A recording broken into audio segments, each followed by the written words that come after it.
महाकुंभमेळ्याचा उद्या शेवटचा दिवस। आजपासूनच वाहनांना नो एंट्री। महाकुंभमेळा परिसरामध्ये पूर्णपणे नो व्हेकल झोन।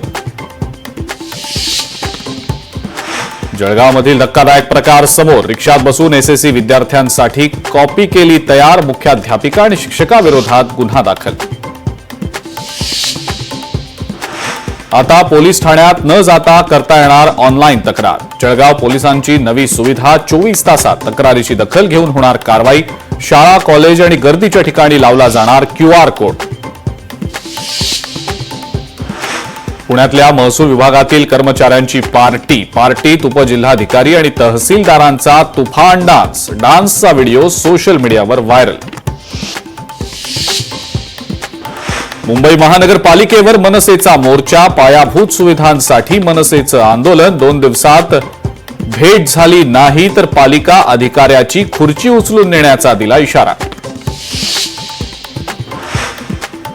श्रावणी फाटा ते शेही दरम्यानच्या फरशी पुलाचं निकृष्ट काम। सुरक्षा फलक आणि नामफलक नसल्यानं दररोज होत आहेत अपघात। बांधकाम विभागाचं होतंय दुर्लक्ष।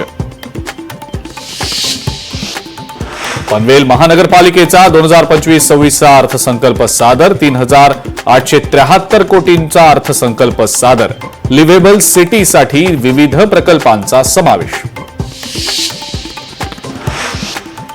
भंडारा शहरात चोरट्यांचा धुमाकूळ। रात्रीच्या दरम्यान शहरातली 4 दुकानं फोडली। दुकानं फोडण्याचा थरार सीसीटीव्हीमध्ये चित्रित। पुण्यातल्या बाणेरमध्ये फ्रीस्टाईल हाणामारी। एका पेट्रोल पंपावरची रविवारी रात्रीची घटना। झालेल्या हाणामारीत एक युवक गंभीर जखमी। मारहाणीचा व्हिडिओ व्हायरल।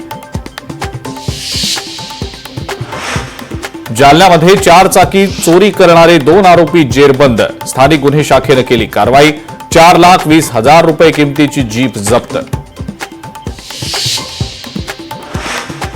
आणि अमरावती कृषी उत्पन्न बाजार समितीमध्ये हरभऱ्याची विक्रमी आवक। हरभऱ्याला 5,650 रुपयांचा दर। गेल्या वर्षी होता 6,000पेक्षा अधिकचा दर।